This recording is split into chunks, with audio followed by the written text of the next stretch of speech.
Start.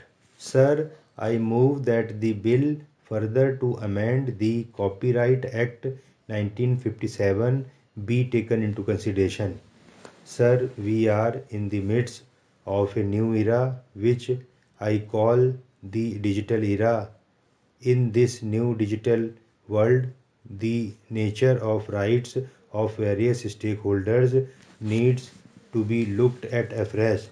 As technology moves forward and new innovations give scope to assessing entertainment to ordinary people in this country through the digital world, we need to understand its complexity and to ensure that key stakeholders are protected and are conferred with rights so that they could take benefit of the new technologies in the new era. It is in the larger context that I am moving this bill for the consideration of this House. Sir, I would like to address this issue in 7 parts because I would not like to take the time of this House by dealing with individual sections. But there are 7 broad areas which are reflected in these amendments that need to be addressed. The first, sir, is related to the protection of authors and music composers. As you know, the regime that has existed in the past has been that the real creator who creates the intellectual property does no share of the profits. These are the people who are the real creators and who form the backbone of the artistic world. They are creators on which the business community relies for their creativity to take the entertainment industry forward. In the past, what has happened is that those who have money power have sought the assignments of their intellectual property unconditionally to themselves and then use that assignment for the purposes of exploiting that work not just in cinema but through other mediums, the result of which has been that the artist who is the creator of intellectual property gets no share of the profit. That has been the legacy of this industry in the past. We want to correct that thing. We want to ensure that the author, the music composer, and the artist have equal share in the profits that the film producer makes through other mediums. So the right of the author is preserved, the right of the author is protected.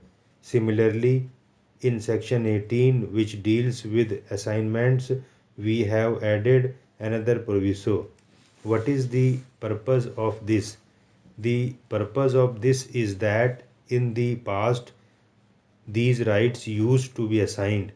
The author had no share in the exploitation of that work through another medium, and now we are ensuring that the author has equal share in the distribution of the profits made by the assignee through another medium.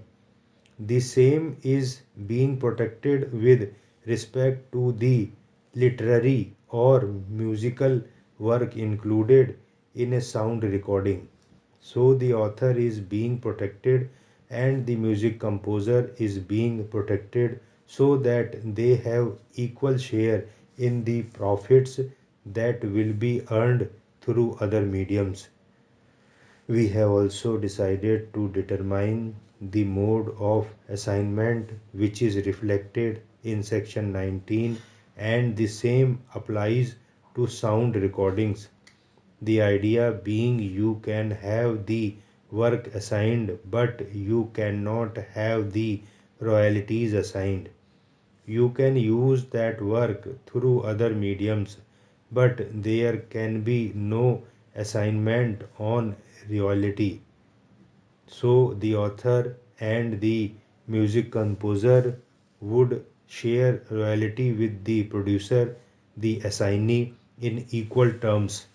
That is really the concept behind these amendments, protecting the right of the author and the music composer. We have had to therefore amend sections in the Copyrights Act in respect of copyright societies, wherein we are ensuring equal representation of both authors and composers and owners of rights in copyright societies, so that the member of the copyright society is not limited only to producers. There is equal representation of the creators of copyright as well as those who exploit the copyright. Therefore, we have made amendments in section 33 to that effect. So, the authors are now sharing the ownership of the copyright. They are equal partners in this enterprise. Therefore, the copyright societies which collect the royalties, collect the monies, will share those monies equally with the authors. Sir, director has an enormous role to play in the making of a film. In fact, according to me, he is perhaps the principal creator, and I very much wanted that the principal director should actually share in the same profits. But unfortunately, there was a feeling in the standing committee that the time was not right for the Indian industry to give that equal share to the director. Therefore, I bowed to the wisdom of the standing committee, and therefore we are dropping that particular amendment that I had proposed and which intended to give those rights to the principal director as well. Therefore, we also had to amend section 2 to ensure that this does not happen. That is why that right is not given to the principal director. So, this is the first issue that I wanted to place before the honorable members of this house.